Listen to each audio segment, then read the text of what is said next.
पहला क्वेश्चन बेटा construct the line segment of the length 5.8 centimetre. 5.8 centimetre का आपको एक लाइन सेगमेंट खींचना है। तो 5.8 सेंटीमीटर का लाइन सेगमेंट खींचने के लिए क्या करते हैं, आप एक स्केल लेते हैं, वहां से 0 से मार्क आउट करते हैं और 5 और 6 के बीच में आप चेकआउट करते हैं। उसमें एक बड़ी सी लाइन होती है, उसके बाद इसमें ये छोटे छोटे पार्ट्स में डिवाइड होता है 1 2 3 4 5 6 7 8 9 10। मान लेते हैं यहाँ पे 6 आपका ये आता है 1 2 3 4 5 6 7 8 9 और 10।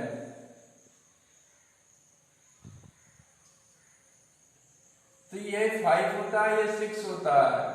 तो यहाँ पे आप चेक करेंगे तो 1 2 3 4 5 वाला थोड़ा सा इनसे बड़ा होता है, तो उसमें 8, उसके बाद 5 के बाद 6 7 8 यहाँ तक आप स्केल को ले जाते हैं और यहाँ से ऐसे करके मेजर करके आप 5.8 लिख देते थे।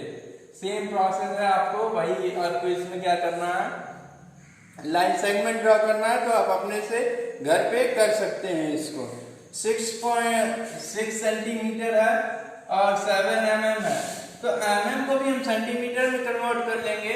तो ये हो जाएगा बेटा, पिछले एक्सरसाइज में, पिछले चैप्टर के एक्सरसाइज में हम mm को सेंटीमीटर में कन्वर्ट करना सीखे हैं। तो ये 6 सेंटीमीटर 7 mm का मतलब हो गया 7 × 0.1 = 6 प्लस 0.7, ये हो गया 6.7 सेंटीमीटर हो गया। आप 6.7 सेंटीमीटर का एक लाइन ड्रॉ करके उस पर 6.7 मार्क आउट कर देंगे। इसको ए कर देंगे, इसको बी कहेंगे, इसको भी आप ए कर लेंगे, इसको भी बी कर देंगे।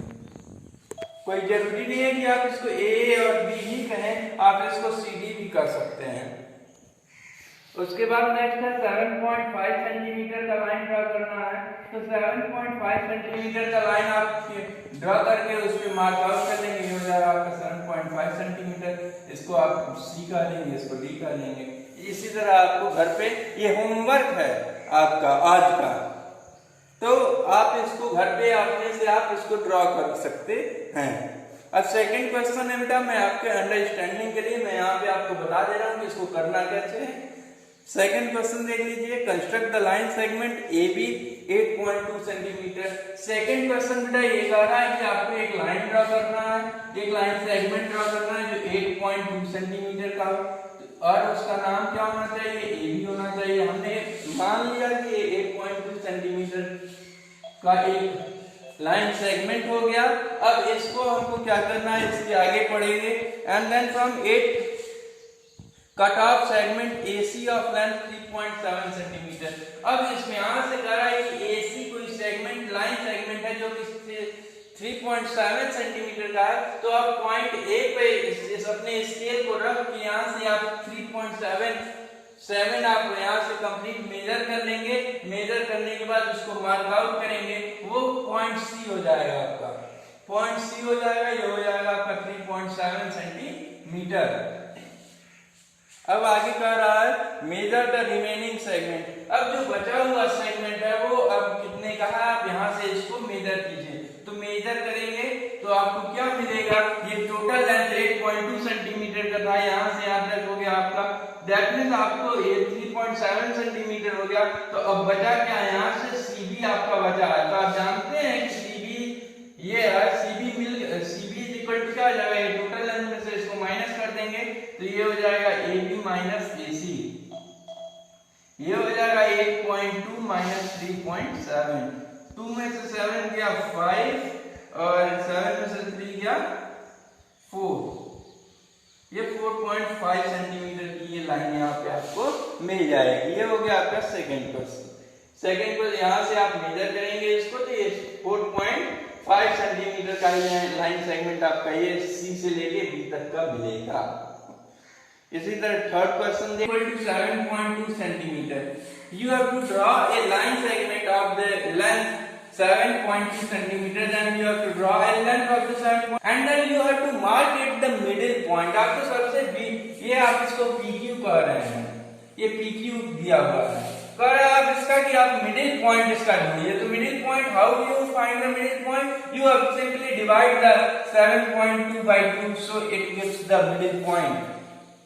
Then what comes out here? It is 3.6. From your scale, from here, from P, you have to mark that 3.6 and put it here the point, and you have to say that this point O. Mark it O. Then it is the middle point of that one. Clear? Next question. Construct a line segment EF of length 7.2 centimeter. You have to draw the length of the 7.2 centimeter. Let us suppose I draw the line segment of 7.2 centimeter that one. मैंने मान लिया कि ये 7.2 centimetre का मैंने एक line यहाँ पे ड्रॉ कर लिया. And then after and divide it into 3 equal parts and label 2 points of division as Z and H. कह रहा है कि आप एक लाइन सेगमेंट EF ड्रॉ कीजिए. मैंने EF एक लाइन सेगमेंट यहाँ पे draw equal parts. So you have to must divide this one by 3. So you get the result. When you have to draw it, divide it by 3, then it comes out 2.4. Then from here you have to point the 2.4. Let us suppose this comes here 2.4. Again you have to measure from here 2.4. आप अगर फिर से आप 2.4 equal यहाँ पे आप mark out करेंगे तो मान लेते हैं कि इक्वल डिस्टेंस होगा. तो एक 2.4 आपका यहाँ आया, एक 2.4 यहाँ आया और एक ये फाइनल. तो 3 इक्वल पार्ट्स पे ये डिवाइड हो गए. यहाँ पे आपको 3 इक्वल पार्ट्स दिख रहे हैं. अब कह रहा था कि जो बीच वाले पॉइंट्स ऑफ डिवीजन है उनको आपको G और H रखना है. तो आप इसको एक को G रख रहे हैं और एक को आपने H रख दिया. यही आपका आंसर हो जाएगा. नेक्स्ट देख लेते हैं. यूजिंग जो कि 8 सेंटीमीटर का हो, उसके बाद कह रहा है इसको 4 बराबर हिस्सों में बांटना है. जो हिस्से होंगे यहाँ पे पॉइंट्स ऑफ डिवीजन होगा उसको ABC आपको मार्क करना है. तो ABC को मार्क करना है. इसको 4 हिस्से में डिवाइड करना है. तो 8 को हम 4 से डिवाइड कर देंगे. आंसर आ गया 2 सेंटीमीटर. अब हम L से शुरू करेंगे और 2 सेंटीमीटर पे इसको 4 पार्ट्स में डिवाइड कर देंगे. ये हो गया आपके 4 पॉइंट्स में. लेट अस सपोज, ये सपोजिशन है, ये एक्चुअल है नहीं, ये सपोजिशन है कि ये हमने मार्क कर दिया और ये इसके पॉइंट्स को नाम दे दिया ABC. यही आपका आंसर हो जाएगा. Next question. अब ये यहाँ पे आपकी एक्सरसाइज खत्म हो गई 9B. अब इसको आपको HW कॉपी पे करना है घर पे. अब वो is form by 2 rays. Angle का जो फॉर्मेशन होता है बेटा वो 2 रेज के मिलने से होता है with common end point O. Let us suppose this is common end point. एक रे, 2 रे जब आपस में एक जगह से शुरू होती हैं, दैट मीन्स दोनों का एंड पॉइंट सेम होता है. उन दोनों की मदद से, उन रे की मदद से एंगल का फॉर्मेशन होता है. That is an angle is form. यहाँ पे हो जाएगा बेटा an angle is form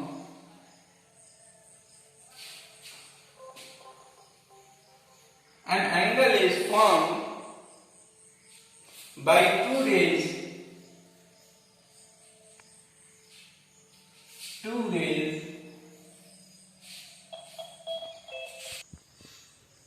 common end point.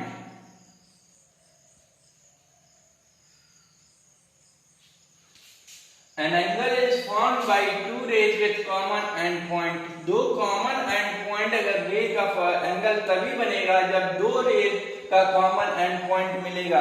जैसे ये देखिए OB एक रे है, OA एक रे है आपका और यहाँ पे कॉमन एंड पॉइंट O मिल रहा है.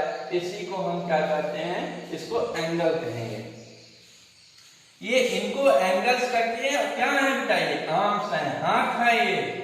ये और ये क्या है, हाथ है. एंगल्स के ये हाथ कहलाते हैं. और वर्टेक्स मीन्स होता है कोना. जहां पे 2 रेज आपस में मिलती हैं वहीं वर्टेक्स का फॉर्मेशन होता है. तो वर्टेक्स क्या है, यहाँ पे ये इसको आप क्या कहेंगे, इसको वर्टेक्स कहेंगे बेटा. वर्टेक्स है ये. क्लियर? नेक्स्ट देखते हैं।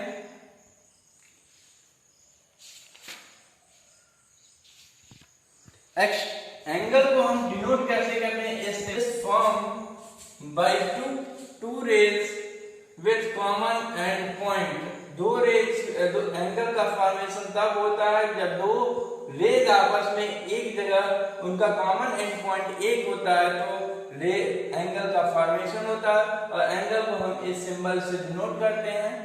ये सिंबल है बेटा एंगल का।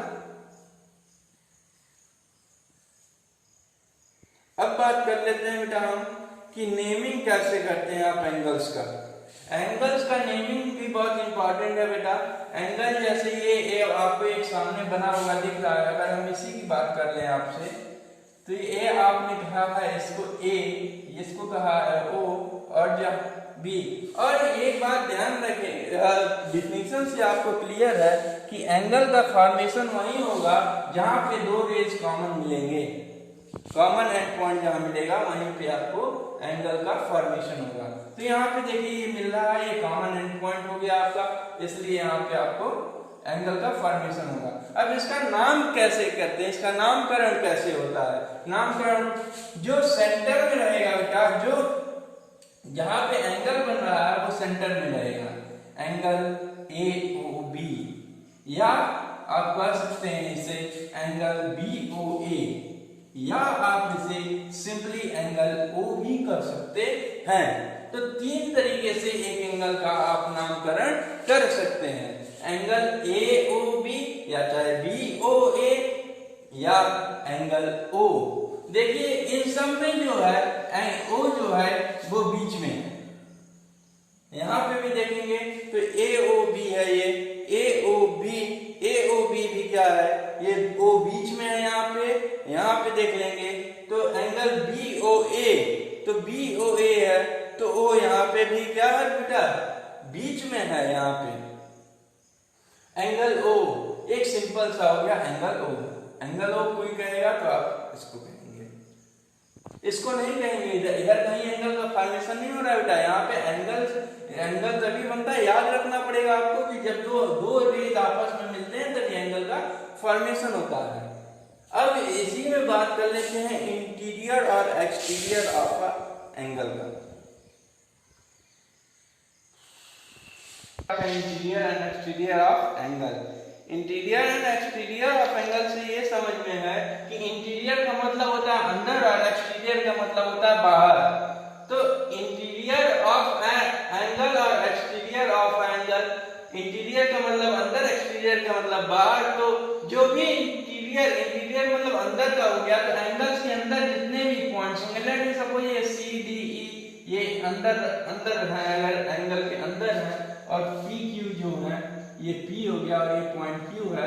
अगर आपसे कोई पूछता है कि कौन इंटीरियर है, और मान लेते हैं यहाँ पे पॉइंट ई है, यहाँ पे एफ है, अगर कोई आपसे पूछ लेता है कि इंटीरियर पॉइंट्स बताइए, जो इंटीरियर पॉइंट्स बताइए आपको, interior points of angle ABC, sorry AOB का आप इंटीरियर पॉइंट्स बताइए, इसके अंदर कौन कौन से पॉइंट्स हैं। तो आप सिंपली काम कर लेंगे, C है, D है और E है। आप कर लेंगे पॉइंट C और D E जो है वो क्या है, इंटीरियर। यहाँ पे मैं PTS लिख रहा हूँ, इसका मतलब पॉइंट से बेटा, इसको मैं हम लोग शॉर्ट फॉर्म में PTS भी लिख देते हैं कभी कभी। नेक्स्ट है एक्सटीरियर। एक्सटीरियर पॉइंट्स कौन कौन से होंगे, एक्सटीरियर पॉइंट्स कौन कौन से होंगे बेटा ऑफ एंगल AOB। तो बाहर वाले जितने भी अब बाहर हैं, पॉइंट से बाहर हैं, तो एंगल से जो भी बाहर रहेंगे वो क्या कराएंगे, हमारे एक्सटीरियर पॉइंट्स का बाहर कौन है, P और Q। तो आप लिख देंगे पॉइंट P एंड Q हो गया ये। अब एक क्वेश्चन और पूछ लेता है बेटा, on angle ABC, points on angle ABC। ABC पे कौन कौन से पॉइंट हैं, ABC में बार बार ABC लिख दे रहा हूँ। AOB पे कौन कौन से आपके पॉइंट्स कंटेन कर रहे हैं। तो जो लाइन पे होंगे, जो रेस पे होंगे, जैसे ये E है, यहाँ पे E और यहाँ पे देखिए F, ये दोनों क्या है, इस एंगल पे कंटेन कर रहे हैं। तो लिख देंगे आप पॉइंट E और F, ये आपका आंसर हो जाएगा। Clear? Direction in according to your map. According to your map, east is here, west is here, south is here and north is here. According to your map के according बेटा east जो है इस side है, waste इस side है, north इस side है, साउथ इस साइड है। ये देखेंगे कि ईस्ट वेस्ट नॉर्थ साउथ जो है ये सारे ईस्ट के परपेंडिकुलर नॉर्थ है, नॉर्थ पे ईस्ट के परपेंडिकुलर साउथ है, वेस्ट के परपेंडिकुलर नॉर्थ है और वेस्ट के परपेंडिकुलर साउथ है।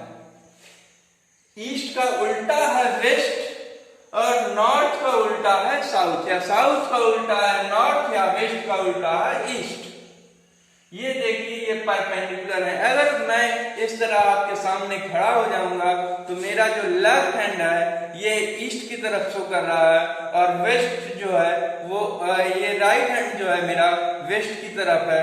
मेरा हेड जो है वो साउथ की तरफ है और मेरा फेस जो है वो साउथ की तरफ है और मेरा हेड जो है पीछे वाला पार्ट वो क्या है, नॉर्थ की साइड है। इस समय इस पोजीशन पे अगर मैं इस प्रकार से खड़ा हूं तो अगर मैं अब यहां से मैं क्लॉकवाइज और एंटी क्लॉकवाइज रोटेशन है क्या। क्लॉकवाइज का मतलब ये होता है कि घड़ी जैसे जैसे चल रही है उस डायरेक्शन में रोटेशन को हम क्लॉकवाइज रोटेशन कहते हैं। क्लॉकवाइज दैट मीन्स घड़ी जो है आपकी घरों में घड़ी लगी होगी, वहां पे ध्यान से देखेंगे तो घड़ी आपकी ऐसे चल रही होगी, ऐसे चलती है आपकी घड़ी, इस डायरेक्शन में मूव करती है।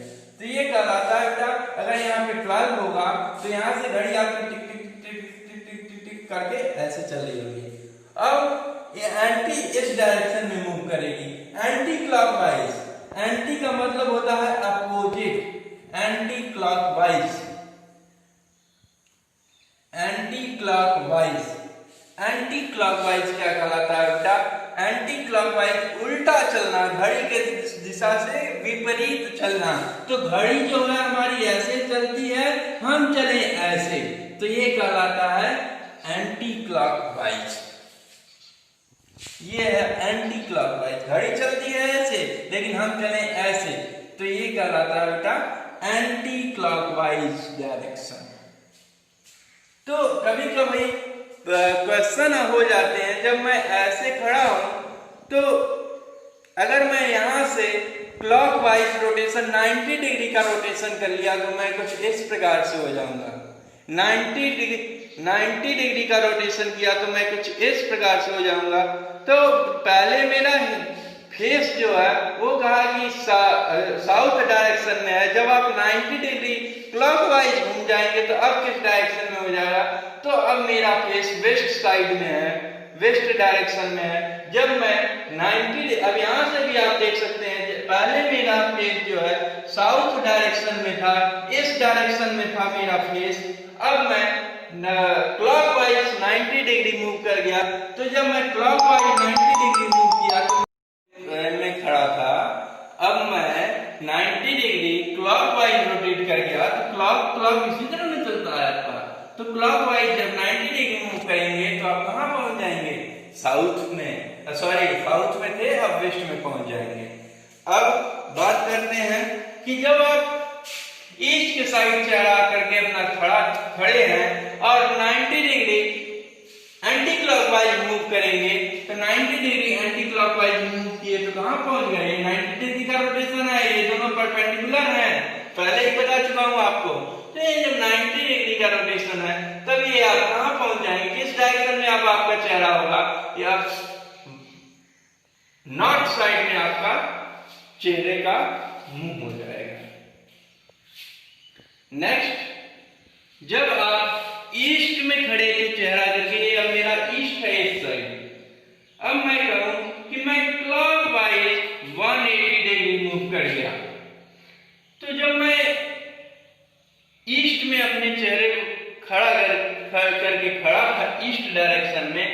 अब मैं 180 डिग्री मूव किया तो 180 डिग्री स्ट्रेट लाइन बनता है बेटा।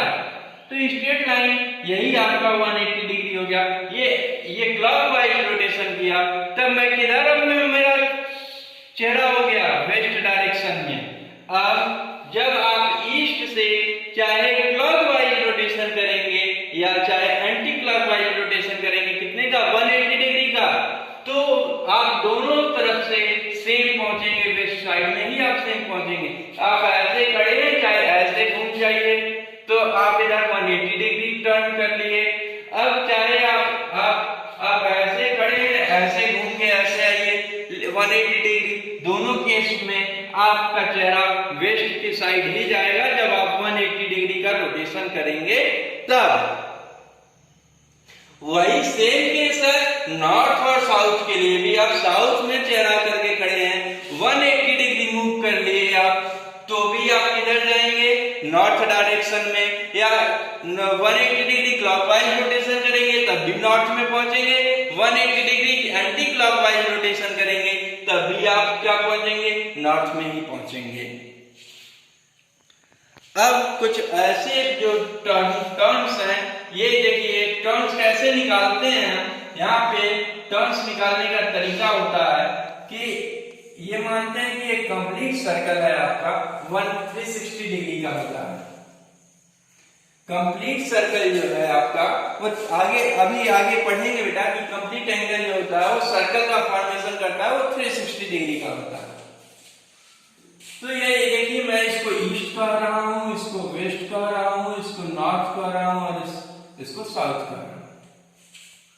तो जब आप यहां से ये देखिए 90 डिग्री की जो है ये चार पार्ट्स में बटा हुआ है बेटा। तो अगर आपसे कोई पूछता है कि ईस्ट से वेस्ट जाने में आप कितने टर्न लेंगे, कितनी बार आप टर्न लेंगे, तो टर्न का मतलब होता है कि आप हर एक डायरेक्शन पे एक टर्न आपका काउंट हो जाएगा। तो अगर आप पहले ईस्ट में खड़े थे, आप नंबर ऑफ टर्न्स निकालने के लिए पहले आप इस डायरेक्शन से इस डायरेक्शन का एंगल पता कर लेंगे और इसको 90 से डिवाइड कर देंगे। तो ये देखिए ईस्ट से वेस्ट जाने में आपको कितना लगेगा, 180 का 180 मूव किए ना, 180 अपॉन 90 आपको पता चल जाएगा कि आप कितना टर्न कर रहे हैं। तो कितना टर्न किए, 2 टर्न्स। 2 टर्न्स कैसे लिए बेटा, आप साउथ में, अगर मैं यहाँ पे खड़ा हूं आपके सामने, साउथ में मेरा चेहरा है, अब मुझे कह रहा है कि आप 180 डिग्री टर्न कीजिए किसी भी डायरेक्शन में। तो पहले तो मैं 180 मूव करने के लिए 180 तक जाऊंगा तो पहले वेस्ट आएगा। पहले मैं इस डायरेक्शन में था, अब मैं इस डायरेक्शन में हुआ तो अब आ गया वेस्ट। अब फिर यहाँ से एक टर्न और घूमना है मुझे, तब मैं ऐसे घूमूंगा तब आएगा ये मेरा, जहां पे कह रहा था घूमने के लिए मैं 180 डिग्री मूव कर गया हूं। 180 डिग्री का मतलब हो जाता है सीधा सीधा अपोजिट, आपका चेहरा इस साइड में है, 180 घूम गया आप इस साइड में आ गए। तो यही इसी प्रकार से सबसे पहले आप ईस्ट से कह रहा है, अगर आप ईस्ट से एंटी क्लॉकवाइज रोटेशन करके साउथ में अब आपका चेहरा हो गया है, तब नंबर ऑफ टर्न्स कितने घूम गए हैं। तो देखिए पूरा एंगल ये आपका 270 हो गया है और इसको 90 से डिवाइड कर देंगे, आपको नंबर ऑफ टर्न्स पता चल जाएगा। नंबर ऑफ टर्न्स कितना हो जाएगा, 3 टर्न्स। 3 बार आपको घूमना पड़ेगा। तो हमारे पास कुल मिला के टाइप्स ऑफ एंगल में 7 टाइप्स होते हैं एंगल के। पहला होता है जीरो एंगल, दूसरा होता है एक्यूट एंगल, तीसरा होता है राइट एंगल, चौथा होता है ऑब्ट्यूस एंगल,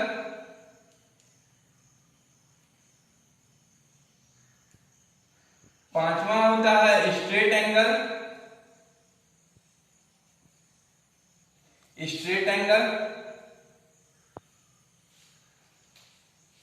छठवां होता है बेटा रिफ्लेक्स एंगल, और सातवां होता है बेटा कंप्लीट एंगल।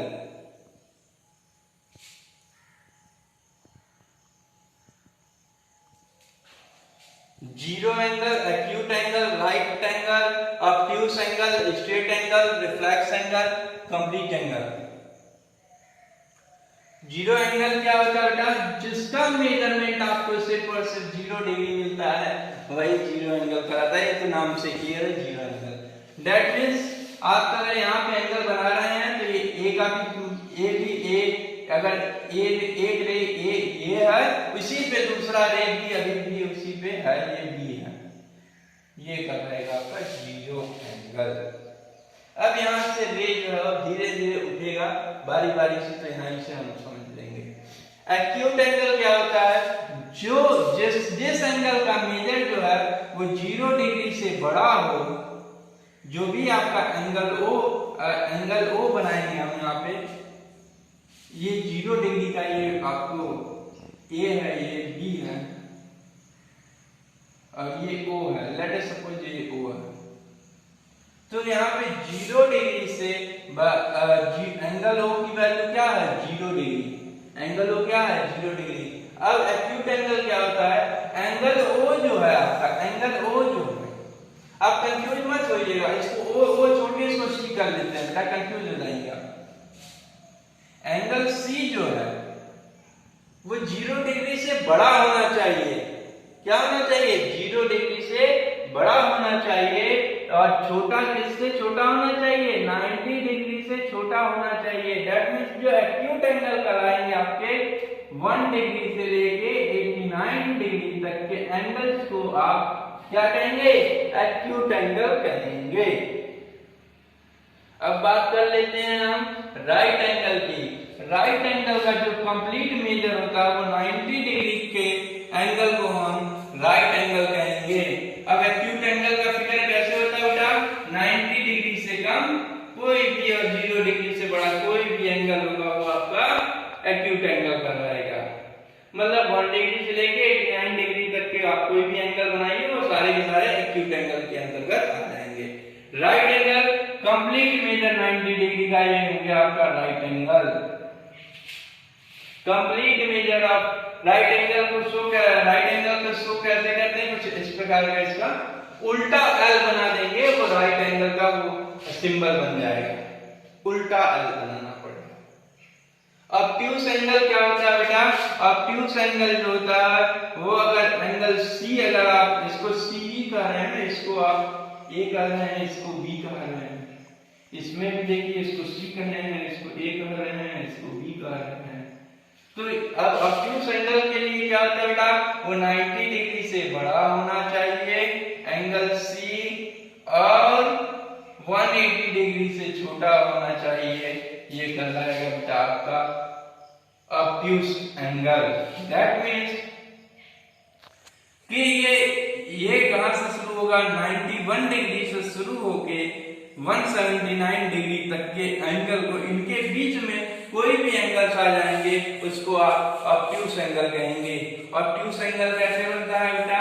कोई भी 180 डिग्री से छोटा होना चाहिए। देखिए ये 90 डिग्री आपका यहाँ स्ट्रेट बन रहा है, ये स्ट्रेट एंगल बन रहा है। अब इनके बीच में कोई भी एंगल रहेगा, कहीं पे भी बनेगा, ऐसे बन रहा हो, चाहे ऐसे बन रहा हो, चाहे ऐसे बन रहा हो, चाहे ऐसे बन रहा हो, ये सारे के सारे इनके मेजर जब करेंगे तो मेजरमेंट करने के बाद कहेंगे कि ये ऑब्ट्यूस एंगल है। जब वो 91 डिग्री और 179 डिग्री के बीच में आएंगे तब हम उन्हें कहेंगे कि ये हमारे ऑब्ट्यूस एंगल। अब स्ट्रेट एंगल देख लेते हैं। स्ट्रेट एंगल क्या होता है? जिसका कंप्लीट मेजर 180 डिग्री होता है उसे हम स्ट्रेट एंगल कहते हैं। तो स्ट्रेट एंगल एक सीधी सी लाइन आप ड्रॉ करते हैं और वहां पे आप सी कह रहे थे, इसको ए कह रहे थे। अब ए वाला हिस्सा, बी वाला हिस्सा यहाँ से उठ के ऐसे जाके ऐसे इस साइड के, इस साइड को हो गया है, इस साइड को, तो ये कर देंगे बी। तो यहाँ पे जो आपका एंगल ये बना, ये कितने का बना? 180 डिग्री का ये एंगल आपका फॉर्म हो। नेक्स्ट देख लेते हैं रिफ्लेक्स एंगल। रिफ्लेक्स एंगल की बात की जाए, लेके 181 डिग्री से लेके आपको 359 डिग्री तक के एंगल्स को आप रिफ्लेक्स एंगल कहेंगे। लिए सबसे पहले आपको स्ट्रेट एंगल ये आपको समझना पड़ेगा, ए हो गया, ये बी हो गया।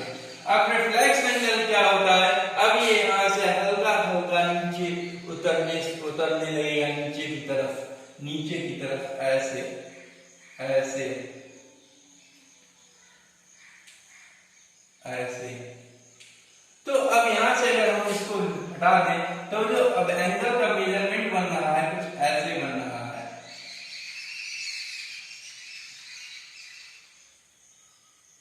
ये अगर इन तीन एंगल्स की बात करें तो ये क्या है बेटा, 180 से ज्यादा है और 360 से कम है। दैट मींस 181 से लेके 359 तक के बीच में आ रहे हैं। यही कहलाते हैं हमारे रिफ्लेक्स एंगल। क्लियर? नेक्स्ट देखते हैं कंप्लीट एंगल। कंप्लीट एंगल का मतलब 360 डिग्री। एक सर्कल बना दीजिए, यही कंप्लीट एंगल हो जाएगा आपका। अगर ये ओ एंगल ओ जो है, ए ये है, बी भी इसी डायरेक्शन में है, लेकिन वो घूम के कैसे आया है, कुछ इस प्रकार से आया, ऐसे आगे ऐसे आगे ऐसे कंप्लीट घुमा हुआ है। इसी को कहते हैं हम complete angle of 360 degree. Okay.